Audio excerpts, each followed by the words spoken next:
कहते हैं दिल्ली दिल बरों की है, दिल जलों की है। कहते तो ये भी हैं कि दिल्ली दिल फरेबों की भी है। और लकी यानी कि लक्ष्मण लाल अग्रवाल में ये सारे गुण मौजूद थे। लोग उसकी शक्ल को देखकर ही कह देते थे, अबे दिल्ली से हो क्या। लकी वैसे दिखने में स्मार्ट और अट्रैक्टिव था, पर जेब से खस्ता हालत होने की वजह से रहता बेहद सिंपल तरीके से था। शर्ट का रंग उड़ा हुआ और पैंट से पैबंद जुड़ा हुआ। कहने को तो उसकी उम्र के लड़के दिल्ली की सड़कों पर रात को मोटर बाइक दौड़ाते थे, लेकिन लकी उर्फ लक्ष्मण लाल अग्रवाल सिर्फ कमरे से कॉलेज में पढ़ाई और गर्लफ्रेंड डिंपल के साथ थोड़ा वक्त बिताना, फिर कॉलेज से दुकान, दुकान से जब होम डिलीवरी आए तो वहां, और फिर घर चला जाता था। हाँ, कभी कभी जब वो किसी लड़के को खाली सड़क पर मोटर बाइक दंदनाते हुए देखता तो कहता, एक दिन अपना टाइम भी आएगा जब मैं चश्मा लगाकर बैठूंगा और पीछे डिंपल को बैठाऊंगा।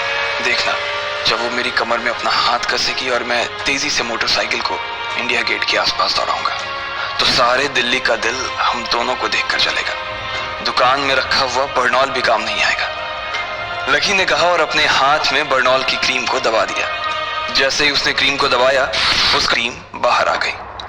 अबे गाजे, क्या कर रहा है? वो कोई स्पंज की गेंद है क्या जो उसे दबा रहा है? दुकान के मालिक ने उसे फटकारते हुए कहा और उसके सर पर एक चपत लगा दी। Sorry sir. लकी ने अपना सिर बचाते हुए कहा।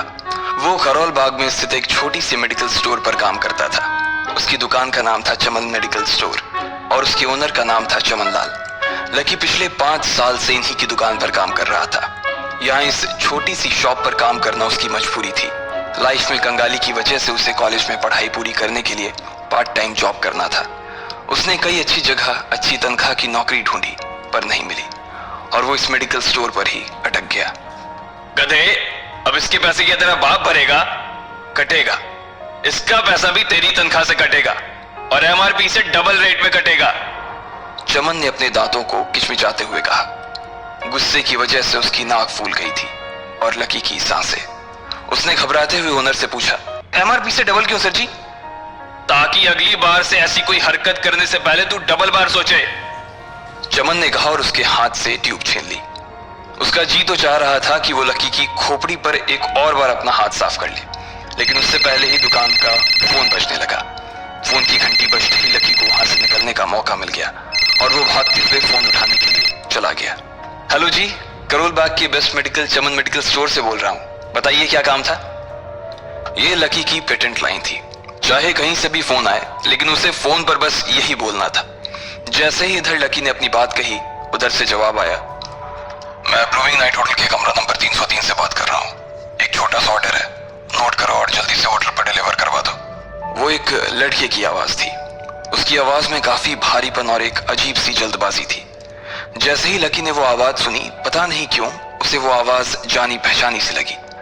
जी सर, बताइए आपका क्या ऑर्डर है? हाँ तो लिखो, हार्ट प्ले के 2 पैकेट और 1 पैकेट टिश्यू। लकी, जो कि अपना पेन लेकर खड़ा था, हार्ट प्ले का नाम सुनते ही झिझक गया। असल में हार्ट प्ले नाम का एक कंडोम आता था और इसलिए उसका नाम सुनते ही लकी शर्मा गया था। इतने साल से भी मेडिकल की स्टोर पर काम करने के बाद उसे इन चीजों का नाम सुनने में शर्म आती थी। हेलो भाई, लिखा कि नहीं लिखा? उस आदमी ने फिर से लकी से पूछा। जी सर, लिख लिया सर, लिख लिया। लकी ने खिसिया कर हंसते हुए कहा। लिख लिया तो फिर लेकर निकल, उस लड़के ने कहा। उसकी आवाज सुनकर ना जाने ऐसा क्यों लग रहा था कि वो बहुत बड़ा आदमी था। जी सर, लेकिन सर बाहर तो बारिश हो रही है, लकी ने कहा। उसने देखा कि बाहर बहुत तेज बारिश हो रही थी। उनकी दुकान के सामने पानी भर गया था और तेज हवाओं की वजह से चमन मेडिकल स्टोर का बोर्ड भी गिर गया था। लकी को लग रहा था कि वो इतनी तेज बारिश में अभी एकदम से तो नहीं निकल पाएगा, तो उसने उस लड़के को समझाते हुए कहा, सर मैं ऑर्डर तो ले आऊंगा पर थोड़ा टाइम लग जाएगा, बारिश थोड़ी थम जाए। अब इससे पहले कि वो कुछ आगे बोल पाता, फोन पर लड़का बोल पड़ा। तुम्हारे मालिक को पता है कि तुम मल्होत्रा जी के लड़के को मना कर रहे हो? हाँ पता है, बारिश हो रही है, इसलिए सारा सामान अच्छे से थैली में पैक करके लाना और लेट नहीं होना चाहिए, समझे? उस लड़के ने कहा और इससे पहले कि लकी आगे कुछ कह पाता, उसने फोन काट दिया। उधर से लकी के दुकान का ओनर उसे घूर कर देखा जा रहा था। लकी के हाथ में पेन और पेपर देखकर ही वो समझ गया था कि उसके पास कोई ऑर्डर आया था। आज वैसे भी इतनी बरसात होने की वजह से सुबह से इक्का दुक्का ग्राहक ही दुकान पर आए थे। ऐसे में उसकी दुकान का मालिक एक भी ऑर्डर को छोड़ना नहीं चाहता था। वो लकी को देख रहा था और लकी बारिश की ओर देख रहा था। बारिश का बहाना नहीं चलेगा, जाना पड़ेगा, चमन लाल ने कहा। मैं बहाना नहीं कर रहा सर, थोड़ी बारिश धीमी हो जाए तो मैं चला जाऊंगा। अभी आप खुद ही देखिए कितनी तेज बारिश है। वो पता नहीं कोई मिस्टर मल्होत्रा का कोई बेटा कुछ ज्यादा ही जल्दी में था। मैं साइकिल से तो पहुंच नहीं पाऊंगा इतनी जल्दी। लकी ने उनकी ओर देखते हुए कहा। क्या कहा? मिस्टर मल्होत्रा जी का बेटा? तू मेरी दुकान बंद करवाएगा क्या? अभी क्या भी निकल उनका ऑर्डर लेके, वो हमारे बहुत पुराने कस्टमर है, चमन ने कहा। पर लकी ने कहा ही था कि चमन बोला। पर कुछ नहीं, तू मेरी मोटरसाइकिल ले जा, उसने गुस्से में कहा। अरे सर जी, 200 के ऑर्डर में मुश्किल से 40 रुपए बचेंगे, इससे 3 गुने का तो पेट्रोल ही लग जाएगा, और अगर गाड़ी रास्ते में बंद हो गई तो अलग से खर्चा, लकी ने समझाते हुए कहा। वो जानता था कि उसका मालिक इन सब बातों पर ध्यान नहीं देने वाला। चमन लाल बोला। कोई बात नहीं, तू जा, चाहे जो हो जाए ग्राहक नाराज नहीं होना चाहिए, और वैसे भी वो मल्होत्रा जी का बेटा है। चमन लाल ने मोटरसाइकिल की चाबी लकी की ओर उछालते हुए कहा। लकी ने चाबी ली। उसे देखकर उसके अंदर मिक्स फीलिंग आ गई। एक तो वो बहुत खुश हुआ कि बड़े दिनों बाद बाइक चलाने को मिलेगी, पर वहीं दूसरी तरफ दुखी इसलिए हुआ कि बाइक मिली भी तो ऐसी तेज बारिश में, अगर खराब हो गई तो इसकी चपत भी उसके सिर पर ही पड़ेगी। वो मुंह लटकाकर रेनकोट और हेलमेट पहनते हुए वहां से निकल गया। बाहर आकर बाइक को देखा तो लकी ने मन में सोचा, चलो ठीक है, जो होगा देखा जाएगा, कम से कम बाइक तो चलाने को मिल रही है। दरअसल लकी इतने साल काम करने के बाद भी अपने लिए एक मोटरसाइकिल नहीं ले पाया था। लकी की तनख्वाह ही इतनी भर थी कि सिर्फ उसके कमरे का किराया, उसकी साइकिल में डालने वाली हवा का खर्च, बिजली पानी का बिल और डिंपल के साथ महीने में 1-2 बार बाहर खाने का खर्चा ही निकल पाता था। उसे डिंपल की कही बात अक्सर याद आती थी। लकी, अगर अगले 2 महीने में तूने बाइक नहीं खरीदी ना तो मैं तेरे से ब्रेकअप कर लूंगी, देखना। असल में डिंपल को लकी के साथ बाइक पर घूमने की बड़ी तमन्ना थी। लकी की इस उजाड़ जिंदगी में एक वही तो थी जिसके लिए जिंदा रहने को उसका जी चाहता था। जब भी वो उससे बाइक की बात करती तो लकी डिंपल की इस बात को हंसकर टाल देता था। वो अपने मन में इस बात को अच्छे से जानता था कि डिंपल उससे बहुत प्यार करती थी और वो उसे कभी छोड़कर नहीं जा सकती थी। वो दोनों एक दूसरे में ऐसे घुले मिले थे जैसे बादल बरसात में घुल जाती है। लकी को डिंपल बहुत पसंद थी और वो उसके लिए दुनिया जहां की खुशियां खरीद कर ला देना चाहता था। वो चाहता था कि एक दिन वो डिंपल को प्लेन में बैठाए, लेकिन उसके ये सब ख्वाब इस कम तनख्वाह की नौकरी की वजह से कभी पूरे नहीं होने वाले थे। पर आज उसके पास एक मौका था। वो डिंपल को अपने साथ इस बारिश में राजपथ घुमाना चाहता था। वो उसे दिल्ली दिखाना चाहता था। चमन लाल को देने के लिए उसने पहले से ही बहाना सोच रखा था। बस जल्दी से वो ये डिलीवरी देकर सीधे डिंपल के पास ही जाने वाला था। उसने होटल ब्लूमिंग नाइट के बाहर मोटर बाइक पार्क की और सीधे होटल के अंदर चला गया। लकी ने रिसेप्शन पर पहुंचकर नमस्ते करते हुए रिसेप्शनिस्ट को बोला, जी मैं चमन मेडिकल स्टोर से आया हूँ, रूम नंबर 303 का ऑर्डर था सर। रिसेप्शन पर खड़ा आदमी उसके हाथ में काली थैली को देखकर समझ गया था कि उसमें क्या था और वो मंद ही मंद मुस्कुराते हुए बोला, 3rd फ्लोर पर है, लिफ्ट से चले जाओ, रेनकोट यहीं उतार देना। जैसा उस आदमी ने कहा लकी ने ठीक वैसा ही किया और लिफ्ट में चढ़ने के कुछ ही देर बाद वो 3रे माले पर पहुंच गया था।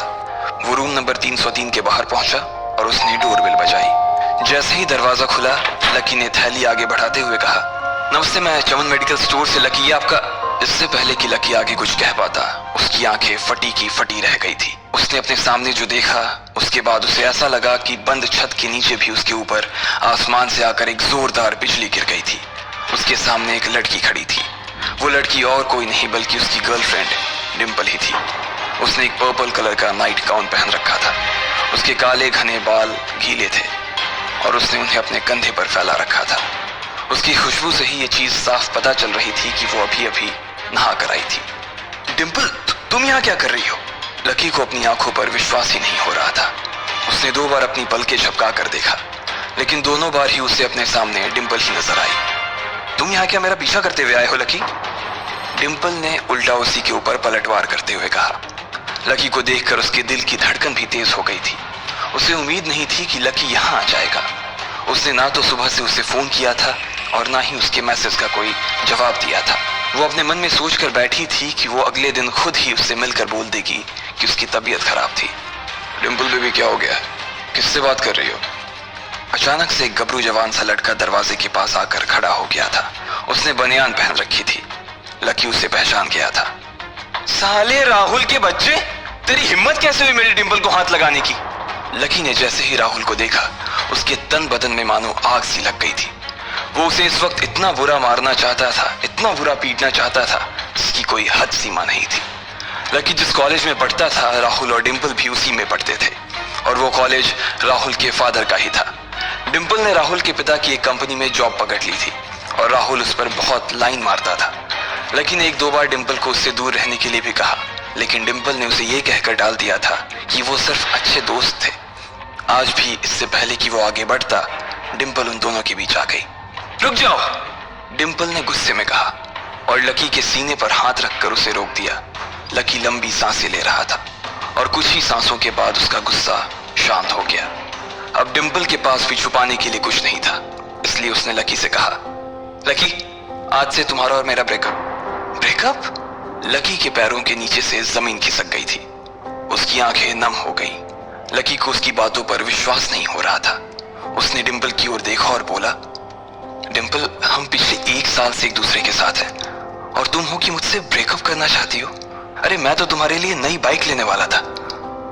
चल रहने दे, आज ही याद आई है तुझे बाइक की। अरे तेरे पास मुझे बाहर घुमाने के लिए, खिलाने पिलाने के लिए पैसे तो है नहीं, तू कहां से लेगा बाइक? और अगर ले भी लेगा तो उसमें पेट्रोल कहां से डलवाएगा? तेरी 8,000 रुपए महीने की नौकरी, उसमें होगा ये सब? लोग हंसते हैं मेरे ऊपर जब मैं सरोजनी में तेरे साथ घूमती हूँ। मैं ऐसी लाइफ नहीं जीना चाहती लकी।